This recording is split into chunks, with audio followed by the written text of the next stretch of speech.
126వ కీర్తన 2-3 వచనాలు చదువుదాం. సియోనుకు తిరిగి వచ్చిన వారిని యెహోవా చెరలో నుండి రప్పించినప్పుడు మనము కలకనిన వారి వలె నుంటిమి. మన నోటి నిండా నవ్వుండెను, మన నాలుక ఆనందగానంతో నిండి ఉండెను.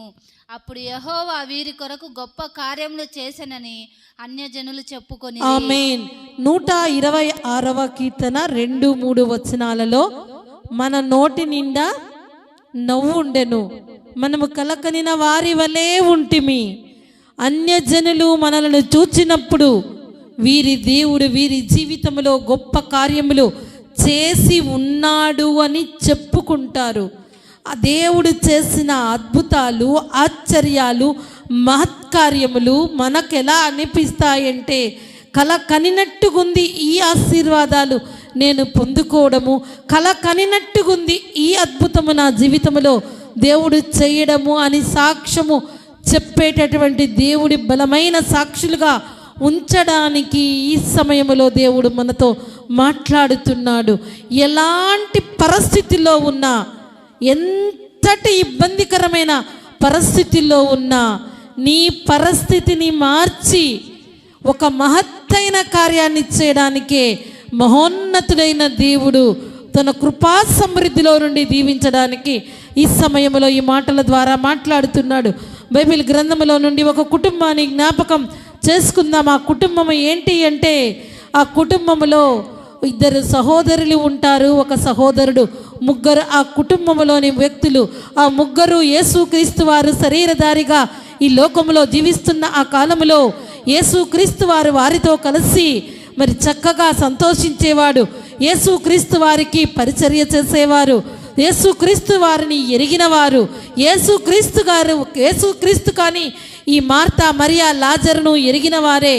అయితే మార్తా మరియా లాజరు ఈ 3 జీవితంలో ఒక ఆశ్చర్యమైన కార్యము వారి జీవితంలో కల కనినట్టుగా, అన్యజనులు ఆశ్చర్యపడినట్లుగా, వారి ఊహకు అందనటువంటి గొప్ప కార్యము, ప్రపంచంలో ఎవ్వరూ చేయలేనటువంటి ఒక గొప్ప సూచక క్రియ ఆ కుటుంబములో దేవుడు చేశాడు. చూద్దాం. యోహాను సువార్త 11వ అధ్యాయం మొదటిగా 32వ వచనాన్ని చదువుదాం. యోహాను సువార్త 11వ అధ్యాయము 32వ వచనాన్ని మనము చదువుదాం. అంతటా మరియా యేసు ఉన్న చోటికి వచ్చి ఆయనను చూచి ఆయన పాదముల మీద పడి, ప్రభువా, నీవిక్కడ ఉండిన ఎడల నా సహోదరుడు చావకుండుననెను. చాలు. మరియా, మార్తా మరియల సహోదరుడు లాజరు. మరి ఆమె ఒక మాట అంటుంది, యేసుక్రీస్తు వారి యొక్క పాదముల మీద పడి, ప్రభువా, ఇక్కడ నీవు మాతో ఉన్నట్లయితే నాకున్నటువంటి సహోదరుడు లాజరు చనిపోయేవాడు కాదు. మరి ఆమె ఆ మాట అంటున్నప్పుడు మరి యేసుక్రీస్తు వారు ఆ మాట విని ఆయన మూల్గుచు కన్నీరు కార్చి బాధపడ్డాడు. చూడండి, భక్తుల యొక్క బాధలో, భక్తుల యొక్క ఇబ్బందిలో ఇన్వాల్వ్ అయిపోయి కన్నీరు కార్చి బాధపడేవాడు మనం ఆరాధించే బలవంతుడైన దేవుడు. మార్తా ఎప్పుడైతే యేసుక్రీస్తు వారిని ఈ మాట అడిగిందో, యేసుక్రీస్తు వారు ఆ కుటుంబంలో అనేక మంది మధ్య ఒక గొప్ప సూచక క్రియ చేశాడు. 43వ వచనాన్ని మనము చదువుదాం. ఆయన ఇలాగు చెప్పి లాజరు బయటికి రమ్మని బిగ్గరగా చెప్పగా, చనిపోయిన వాడు కాళ్ళు చేతులు ప్రేత వస్త్రములతో కట్టబడిన వాడై వెలుపలికి వచ్చెను. అతని ముఖమునకు రుమాలు కట్టి ఉండెను. అంతటా యేసు, మీరు అతని కట్లు విప్పి పోనీయుడని వారితో చెప్పాను. చాలు. యేసుక్రీస్తు వారు ఆ సమాధి దగ్గరికి వెళ్ళి 4 రోజుల ముందు చనిపోయినటువంటి ఆ యొక్క లాజరు బయటకి రమ్మనగానే ఆ మృత్యుతుల్యమైన ఆ శవము ఆ చెవులలోనికి ఆ యేసుక్రీస్తు యొక్క స్వరము వెళ్ళి అతని హృదయంలోనికి వెళ్ళి చనిపోయిన లాజరును యేసుక్రీస్తు మాట బ్రతికించింది. చనిపోయి ప్రేత వస్త్రములతో చుట్టబడినటువంటి ఆ శవము, సమాధిలో పాతబెట్టబడిన ఆ శవము సమాధిని చీల్చుకొని లోపలికి వెళ్ళి ఆ యొక్క లాజరుతో యేసుక్రీస్తు మాట్లాడితే పేతురు, చనిపోయిన పేతురు పేత వస్త్రములతో బయటికి వచ్చాడు. ఎంత గొప్ప కార్యమైతే ఇక్కడ కొన్ని విషయాలను మనము గమనించాలి. చూసిన వాళ్ళు అనుకొని ఉండవచ్చు, ఆ చుట్టూ ఉన్నవారు అనుకొని ఉండవచ్చు, మార్తా మరి ఆ లాజరుతో యేసుక్రీస్తు వారు ఉండేవాడే, మీకు ఇంత కష్టం వచ్చిందే, ఇంత ఇబ్బంది వచ్చిందే, లాజరుకి ఇంత అనారోగ్యం వచ్చిందే, ఎన్నో అద్భుతములు చేసిన యేసుక్రీస్తు వారు, ఎన్నో ఆశ్చర్య కార్యములు చేసిన యేసుక్రీస్తు వారు, మీరు ఎరిగిన వాడు, మీతో ఉన్నవాడు, మీతో కలిసి వచ్చేవాడే, ఏమయ్యాడు మీ యేసుక్రీస్తు వారు? ఏమైంది మీ భక్తి? ఏది మీకు దేవుడి నుంచి వచ్చిన సహాయమని అనేకులు వారిని అని ఉండవచ్చు. అలాంటి మాటలనే మనుష్యుల మధ్య మరి ఏ మాత్రం ఆశ లేదు. అనారోగ్యముతో ఉన్న లాజరు తనకున్న అనారోగ్యమును బట్టి ప్రాణము విడిచి చనిపోయాడు. చనిపోయిన లాజరును సమాధిలో పాతిపెట్టారు. మరి మార్తా మరియా అనుకొని ఉండవచ్చు, ప్రభువా మా యొక్క బాధ నీవు ఎరగవా? ప్రభువా మా యొక్క స్థితి నీకు తెలియదా? నీవు ఉన్నట్లయితే, నీవు మాతో ఉన్నట్లయితే నా సహోదరుడు చనిపోయేవాడు కాదు. నీవు మాతో ఉన్నట్లయితే మా కుటుంబంలో ఇంత శోధన వచ్చి ఉండేది కాదు. నీవు మాతో ఉన్నట్లయితే ఈ దుఃఖములో మేము ఉండేవారము కాము అనుకొని వారు ఉండవచ్చు. ఏంటి ప్రభువా ఇంత ఆలస్యము? మేము ఎంతగా ప్రార్థించినా, ఎంతగా మీ సన్నిధిలో వేడుకున్నా ఏమీ ప్రయోజనము లేదే. ఇక మా సహోదరుడి పని అయిపోయింది. ఇక మా పరిస్థితిలో మా సహోదరుని మేము చూడలేము అనుకున్నటువంటి పరిస్థితుల్లో వారు ఉన్నారు. అప్పుడు యేసుక్రీస్తు వారు ఒక అద్భుతమైన కార్యం, ఆశ్చర్యమైన కార్యం, మన మనుషుడి యొక్క ఆలోచనలకు అందనిది, ఏ నరుడు చేయలేనిది, ఏ గొప్ప వ్యక్తి లోకములోని వారు చేయలేని కార్యము, ఏ డబ్బు చేయలేనిది, ఏ శక్తి చేయలేనిది, ఏ బలము చేయలేనిది, సర్వాధికారి అయిన దేవుడు, సర్వకృపానిధి అయిన దేవుడు, సజీవుడైన దేవుడు చనిపోయిన లాజరును సమాధిలో నుండి బ్రతికించిన బలవంతుడైన దేవుడు. ఈ సమయంలో ఈ మాటలు వింటున్న నీవు నీ జీవితంలో దేన్ని బట్టైనా దుఃఖిస్తూ, దేన్ని బట్టైనా భయపడుతూ, దేన్ని బట్టైనా ప్రార్థిస్తూ కనపడుతున్నా, ఎన్నో దినములు గడుస్తున్నా, ఎంతో ఆలస్యం అవుతున్నా, నీ ప్రార్థనకు, నీ సమస్యకు జవాబు రాలేదనుకుని దిగులు పడుతున్నావేమో. దేవుడు నా మాట వింటున్నాడా? నా ప్రార్థన ఆలకిస్తున్నాడా? నేను అడిగేది న్యాయమైనదే కదా, నేను అడిగేది యథార్థమైనదే కదా, దేవుడే నా ప్రార్థన వింటే నా పరిస్థితి మారేది కదా అనుకుంటున్నావేమో. నీ ప్రార్థనకు ఆలస్యం అవుట అద్భుతము జరుగుటకే. దేవుడు వినలేదని కాదు, దేవుడు చూడలేదని కాదు. మనల్ని పుట్టించిన సృష్టికర్త అయిన దేవుడు, ఆయన కనుదృష్టి లోకమంతా సంచారము చేస్తుంది. సముద్ర అగాంతములలో ఉన్నను, ఆకాశ మండలముకి ఎక్కినను, అక్కడను ఆయన కనుదృష్టి మన మీద ఉంటుంది. మనకు కలిగిన ఎముకలు కానీ మరుగై ఉండవు. మన ఎముకలనే మరుగై చూసే దేవుడు, మనకు తలంపు పుట్టక మునిపే మన ఆలోచన ఎరిగిన దేవుడు, యేసుక్రీస్తును సొంత రక్షకుడిగా అంగీకరించి ఆయన్ను భక్తి విశ్వాసంతో ప్రేమిస్తూ దేవుని మీద ఆధారపడే నీ జీవితంలోని దుఃఖాన్ని, రోదన, వేదన దేవుడు చూడడా? చూస్తాడు, చూస్తున్నాడు ఆయన. కానీ ప్రభా, చూస్తున్న దేవుడు తగిన కాలమందు సహాయము చేస్తాడు. మన అవసరతకు మించిన సహాయము, అడుగు వాటికన్నా, ఊహించు వాటికన్నా అత్యధికమైన మేలులు చేయి దేవుడు.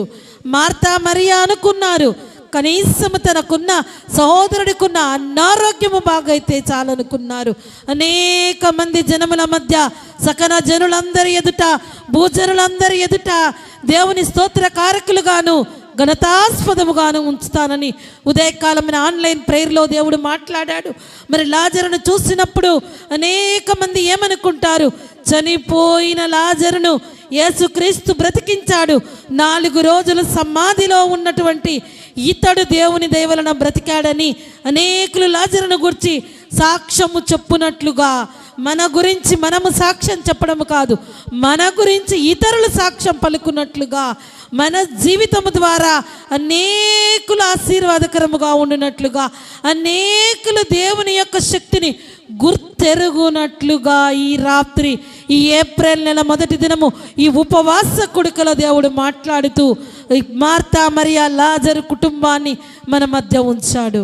వారి కుటుంబంలో, వారి జీవితంలో మరణమంత సమస్యనైనా ఆ మరణాన్ని జయించి ఆ మరణపు ముళ్ళను విరిచిన మహోన్నతుడైన దేవుడు, మరణించిన లాజరునే బ్రతికించిన దేవుడు నీకున్న అనారోగ్యమో, నీకున్న సమస్య నుంచో విడిపించలేడా? విడిపించుటకు శక్తి కలిగిన వాడు కాడా? ఆయనకు అసాధ్యమైనది ఏదైనా ఉందా? సమస్తము చేయగలిగిన దేవుడు. అయితే నీవు చేయవలసింది ఒక్కటే, ఆలస్యమవుతుంటే భక్తి విశ్వాసములో వెనకెళ్ళిపోకూడదు, అవిశ్వాసములో ఉండిపోకూడదు. నా సమస్తము నా జీవితానికి తండ్రి నీవు అధిపతివై నాయకుడివై నడిపించుమయ్యా. నా కలిగిన ఎముకలనే చూస్తున్న దేవుడవయ్యా, నన్ను సృష్టించిన సృష్టికర్తవైన దేవుడవయ్యా. నేను పుణ్యమునైనప్పుడే నీ కన్నులు నన్ను చూచాయ్యా. నా తల్లిదండ్రుల కన్నా, నా అన్నదమ్ముల కన్నా, నా ఫ్రెండ్స్ కన్నా, నా అనేవారి కన్నా నన్ను మొదటగా చూసిన కన్నులు నీవి తండ్రి. పిండమునై ఉండగా చూచిన కన్నులు ఈ పరిస్థితుల్లో నుంచి కానీ నన్ను విడిపించగలిగిన దేవుడు. లాజరు చనిపోతే ఆ మార్తా మరియా వచ్చి మాట్లాడినప్పుడు, మీరు ఉంటే ప్రభువా, ఇక్కడ నీ ఉంటే నా తమ్ముడు, నా సహోదరుడు చనిపోయేవాడు కదా అంటే, ఆమె దుఃఖంలో యేసుక్రీస్తు వారు పాలు పంచుకొని కన్నీరు విడిచి మూలుగుతూ బాధపడుతుంటే చుట్టూ ఉన్నవారు చెప్తున్నారు, యేసుక్రీస్తు వారికి వీరంటే ఎంత ప్రేమ. మార్తా మరియా సహోదరుడి కొరకు ఆయన కన్నీరు కారుస్తున్నారని చెప్తున్నారు. నీ కొరకు, నా కొరకు కరువరి శిలువలో ఆఖరి రక్తబొట్టు వరకు దారపోసిన ఆ దయామయుడైన దేవుడు మనల్ని చూడడా? మన పరిస్థితి ఆయనకు తెలియదా? ఎన్ని మారులు ఎంతమంది జీవితాలను మన కళ్ళ ముందు ఉంచిన రాతి హృదయం లాంటి హృదయం కలిగి కఠినమైన మనస్సుతో నీవు ఉన్నప్పుడు దేవుని శక్తిని నీవు పొందుకోలేవు, దేవుడిచ్చే ఆశీర్వాదాన్ని నీవు అనుభవించలేవు. రాతి హృదయాలు ఒక్కసారి ఈ రాత్రి నీవు ఇంటికి వెళ్ళాక నీవు ఆలోచించు. చనిపోయినటువంటి లాజరు కథ సమాప్తమైందనుకున్న ఆ ప్రజల మధ్య పాతి పెట్టబడి 4 దినములైపోయిన తర్వాత యేసుక్రీస్తు వారు గొప్ప కార్యం చేశాడే. ఇక నా జీవితం అయిపోయింది, నా పరిస్థితి ఇక లేదు అనుకుంటూ ఉన్న మోడుబారిన జీవితాలను ఫలింపచేయగలిగిన పరిశుద్ధుడైన దేవుడు. చూద్దాం 126వ కీర్తన 2వ వచనాన్ని చదువుదాం. మనము కలకనిన వారి వలె నుంటిమి, మన నోటి నిండా నవ్వు ఉండెను, మన నాలుక ఆనందగానంతో నిండి. ఆమేన్.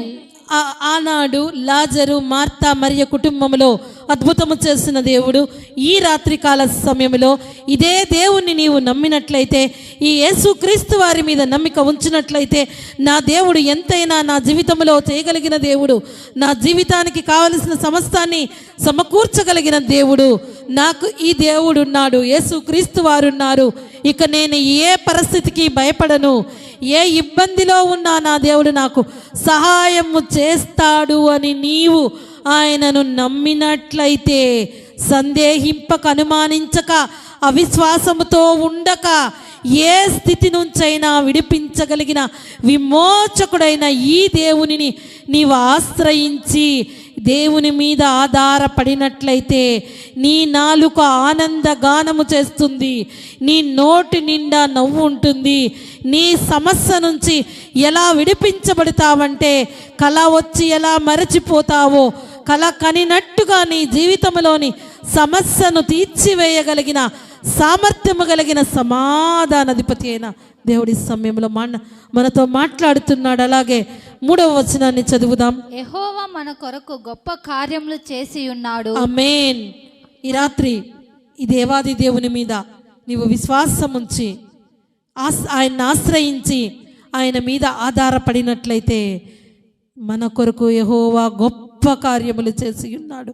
గొప్ప కార్యములు మన జీవితంలో, మన ఊహకు అందని కార్యములు, మన శక్తికి మించిన కార్యములు, మన ఆలోచనలకు మించిన కార్యములు, గొప్ప కార్యములు చేసి ఉన్నాడు. మరి గొప్ప కార్యములు చేసిన ఈ గొప్ప దేవుని పాదములు పట్టుకుని నీ జీవిత కాలం అంతా ఆయన సాక్షిగా ఉంటావా? నీవు ఏ పరిస్థితిలో ఉన్నా ఈ సమయంలో లేచి నిలబడి తీర్మానం చేసుకో.